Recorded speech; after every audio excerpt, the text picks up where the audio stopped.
Okay, നന്ദി ശ്രീ അടൂർ പ്രകാശ് പ്രതികരിച്ചത്. ഏതായാലും വിഷയത്തിൽ വകുപ്പ് മന്ത്രി പ്രതികരിച്ചു എന്ന് പറയുമ്പോഴും മുഖ്യമന്ത്രി എന്തുകൊണ്ട് പ്രതികരിക്കുന്നില്ല, അദ്ദേഹം എന്തുകൊണ്ടാണ് വിഷയത്തിൽ സംസാരിക്കാത്തത് എന്നുള്ളൊരു ചോദ്യം തന്നെയാണ് നിൽക്കുന്നത്. ശബരിമല ശ്രീകോവിലിനുള്ളിലുള്ള പുതിയ വാതിൽ നിർമ്മിച്ചത് ബംഗളൂരുവിൽ. ഗുരുവായൂർ സ്വദേശിയായ ദാരുശില്പി നന്ദകുമാർ ഇളവള്ളിയാണ് വാതിൽ നിർമ്മിച്ചത്. ഉണ്ണികൃഷ്ണൻ പോറ്റിയുടെ നിർദ്ദേശപ്രകാരമാണ് വാതിൽ നിർമ്മിച്ചതെന്ന് നന്ദകുമാർ പറഞ്ഞു. വാതിൽ തയ്യാറാക്കിയത് ബംഗളൂരു ശ്രീരാംപുര അയ്യപ്പ ക്ഷേത്രത്തിലും ചെമ്പ് പൊതിഞ്ഞത് ഹൈദരാബാദിലും സ്വർണം പൂശിയത് ചെന്നൈയിലുമാണ്. വിവാദമുണ്ടായതിന് 4 ദിവസം മുൻപ് ഉണ്ണികൃഷ്ണൻ പോറ്റി വിളിച്ചിരുന്നു. വാതിലിനിടയിൽ ചെമ്പുപാളി വെച്ചിരുന്നോ എന്ന് ചോദിച്ചുവെന്നും നന്ദകുമാർ പറഞ്ഞു. നിർമ്മിച്ചത് മറ്റേ എന്താ പറയുക, ബാംഗ്ലൂർ ശ്രീരാമപുരം ക്ഷേത്രത്തിൽ വെച്ചിട്ടാണ്. അവിടെ വെച്ച് നിർമ്മിക്കണമെന്ന് ഉണ്ണികൃഷ്ണൻ പോറ്റി പറഞ്ഞിട്ടാണ് അവിടെ വെച്ച് പണി ചെയ്തത്. മരത്തിൻ്റെ പണികൾ ഞങ്ങൾ മരത്തിൻ്റെ പണി ചെയ്തതിന് ശേഷം അവർ ഹൈദരാബാദിലേക്ക് കൊണ്ടുപോയി.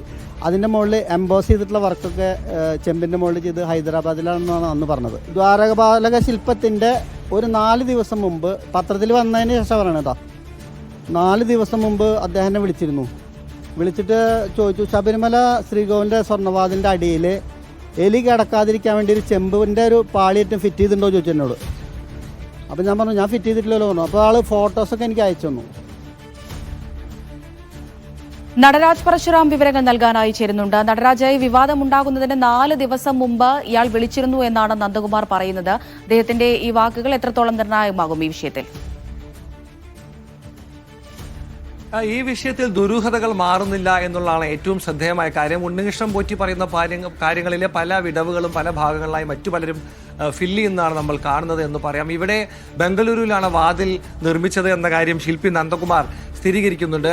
ശബരിമലയിൽ നിന്നും അളവെടുക്കലും മറ്റും കഴിഞ്ഞെങ്കിലും ബംഗളൂരുവിൽ നിർമ്മാണം നടത്തണം എന്നുള്ളത് ഉണ്ണികൃഷ്ണൻ പോറ്റിയുടെ നിർബന്ധമായിരുന്നു എന്ന് അദ്ദേഹം പറയുന്നു. അതിന് പ്രകാരമാണ് ബംഗളൂരുവിലെ ക്ഷേത്രത്തിൽ, ബംഗളൂരുവിലെ ശ്രീരാംപുരം അയ്യപ്പ ക്ഷേത്രത്തിൽ ഇത്തരത്തിലൊരു നിർമ്മാണം നടത്തിയത് എന്ന് പറയുന്നു. പക്ഷേ ഇതിൻ്റെ ചെമ്പ് പൊതിഞ്ഞത് ഹൈദരാബാദിലാണ്, സ്വർണം പൂശിയത് ചെന്നൈയിലാണ്. ഇതിൻ്റെ തീരുമാനങ്ങളൊക്കെ തന്നെ എടുത്തിരുന്നത് ഇത്തരത്തിൽ ഉണ്ണികൃഷ്ണൻ പോറ്റിയാണെന്നുള്ള കാര്യം പറയുന്നു.